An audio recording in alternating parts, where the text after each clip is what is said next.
Assalamualaikum Pak. Ya, ya. Ini saya akan mewawancari Pak Ambar Sulistyo, Pak ya. Ya, dari Kepala Sekolah SDN Cepoko 4, ya, Kecamatan Sumber, Kabupaten Probolinggo. Beliau adalah kepala sekolah di sini sudah 2 tahun, Pak. 2 tahun berjalan. Yang sebelumnya Bapak sudah mengabdikan diri di SD Jatisari, Pak. Alhamdulillah selama beberapa tahun ini jenengan sudah banyak mengalami sebuah kasus-kasus yang ada dan harus diambil keputusannya, begitu Pak ya. Dan tidak jarang juga kadang keputusan itu bersifat dilema Pak ya, dilema etika yang mana dua-duanya sama-sama mengandung hal yang baik sebetulnya itu. Cuman harus mengambil salah satunya, gitu Pak ya. Baik Pak, ini saya dari CGP, ada tugas dari CGP untuk mewawancarai beberapa para pemimpin kepala sekolah gitu Pak, termasuk Bapak ini. Ada 8 pertanyaan Pak, ya 8 pertanyaan. Yang pertama, ini pertanyaan pertama gini Pak, bagaimana Bapak dapat mengidentifikasi kasus-kasus yang merupakan dilema etika atau pembangunan moral begitu Pak? Silakan. Ya, terima kasih kepada Pak Komari sebagai CGP di tahun ini. Dari pertanyaan yang pertama tadi, ini saya akan menyampaikan tentang dilema etika. Itu yang pertama, saya akan mempelajari dulu apa masalahnya, lalu dari permasalahan tersebut saya akan menyimpulkan kasus apa yang terjadi, baru kami bisa membuat suatu kesimpulan yang dapat kita gunakan sebagai bahan untuk menindaklanjuti dilema etika tersebut. Baru kita mengambil suatu keputusan tentang dilema etika tersebut, Bapak. Oke, baik, bagus Pak. Jadi yang untuk pertanyaan kedua Pak, ini selama ini bagaimana Bapak mengambil keputusan di sekolah Bapak ini, terutama untuk kasus-kasus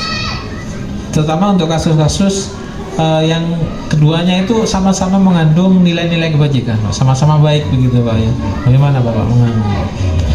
Dari permasalahan tersebut, yang pertama yaitu saya sebagai pimpinan di lembaga ini, yang pertama mengumpulkan informasi-informasi yang berkaitan dengan masalah tersebut. Baru saya akan menganalisanya. Dari analisa tersebut, kami bisa mendiskusikan permasalahan tersebut ke dalam tim atau orang-orang yang bisa kami ajak untuk mengkomunikasikan hal tersebut. Baru dari situ kita menganalisa dampaknya, baik buruknya nanti yang kami ambil.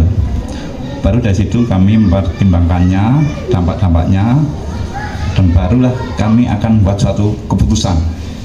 Gitu Bapak. Langkah-langkah yang bagus Pak, mulai dari awal jenengan pertama menggali informasinya dulu, kemudian dianalisa Pak ya, kemudian mendiskusikan dengan orang-orang yang dianggap bisa diajak untuk hal masalah itu ya, begitu ya.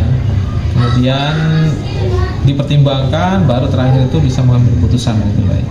Nah, untuk pertanyaan ketiga gini Pak, langkah-langkah atau prosedur seperti apa yang bisa Bapak lakukan selama ini? Langkah-langkah atau prosedurnya yaitu dari pengambilan keputusan, mengambil informasi tadi, barulah kita dapat mengidentifikasi nilai-nilai yang terbentuk dari permasalahan tersebut, mempertimbangkannya dan dampaknya terhadap sekolah. Baru kita mendiskusikannya lagi dengan tim kami atau orang-orang yang bisa kami ajak untuk menyelesaikan suatu masalah tersebut. Barulah kami mengambil keputusannya, baru kita membuat suatu rencana untuk keputusan tersebut, baik buruknya nanti. Itulah yang bisa kami lakukan. Baik, berarti setelah mengumpulkan semua informasi, setelah mempertimbangkan, baru jenengan itu mengambil satu keputusan ya dari hal-hal seperti itu. Bagus Pak. Baik Pak, ini ada pertanyaan keempatnya, hal-hal apa yang selama ini Bapak anggap paling efektif, ya, paling gampang, paling mudah untuk mengambil keputusan dari kasus-kasus di 5 ITK itu? Termasuk dalam mengambil satu keputusan tadi, konflik-konflik atau kepentingan antara pihak-pihak yang terlibat atau tekanan dari luar antara pihak-pihak yang terlibat tadi, kadang kita sulit untuk membuat keputusan. Tapi yang di keputusan tadi harus bisa diterima oleh sebuah pihak, walaupun itu satu keputusan yang membuat dampak bisa berpengaruh pada mereka yang kita beri suatu tindakan kami atau keputusan yang kami buat bersama tim, seperti itu Pak. Jadi Bapak membuat untuk mengambil keputusan itu ada tim gitu ya, ada timnya. Termasuk yang tadi ini termasuk hal-hal yang tantangan ya, ada tantangan dari tekanan dari luar, tekanan dari dalam. Iya. Ini yang keenam Pak, ada 8 pertanyaan Bapak. Iya. Ya, yang keenam, apakah Bapak memiliki sebuah tata kelola atau jadwal tertentu dalam sebuah penyelesaian masalah etika? Apakah Bapak langsung menyelesaikannya di tempat atau memiliki sebuah jadwal untuk menyelesaikannya? Nah, bentuk dan atau prosedur seperti apa Pak yang jenengan jalankan? Iya, terus terang saya tidak selalu mempunyai jadwal khusus untuk menentukannya, tetapi saya selalu berusaha untuk menyelesaikan masalah secepat mungkin sambil memastikan semua langkah-langkah diambil dengan hati-hati. Namun biasanya saya membuat rencana dan memberi tenggat waktu untuk setiap langkah, tetapi tetap fleksibel jika situasi berubah. Nah, seperti itu. Jadi tidak harus mempunyai jadwal khusus Pak. Yang kami ambil. Jadi tanpa ada jadwal khusus Pak ya. Jadi yang jelas itu secepatnya gitu ya, secepatnya. Baik, pertanyaan yang ke-7 Pak. Ini pertanyaan begini, adakah seorang atau faktor-faktor apa saja yang selama ini mempermudah atau membantu Bapak dalam mengambil keputusan dalam kasus-kasus dari etika ini? Dan mengambil suatu keputusan di lembaga kami ada tim atau orang-orang yang bisa kami ajak untuk menyelesaikan masalah tersebut.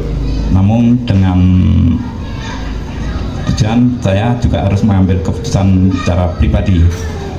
Jadi tim kami itu kami ajak agar terjadi kekompakan dalam menentukan suatu keputusan, yaitu dengan cara memiliki pedoman etika dalam mengambil keputusan yang jelas dan sangat membantu bagi kami. Termasuk itu keterlibatan dari seluruh warga sekolah juga memudahkan proses pengambilan keputusan kami. Dengan seperti itu keputusan-keputusan yang kami ambil sudah diketahui oleh seluruh warga sekolah. Ya, berarti ada tim, kemudian ada warga sekolah, semua yang terkait itu jenengan yang mempermudah jenengan ya, mempermudah untuk mengambil keputusan. Baik. Terus ini yang terakhir, pertanyaan ke-8. Dari semua hal yang telah disampaikan Bapak tadi, ya, pembelajaran apa yang dapat Bapak petik atau ambil hikmahnya dari pengalaman Bapak untuk mengambil keputusan di etika itu?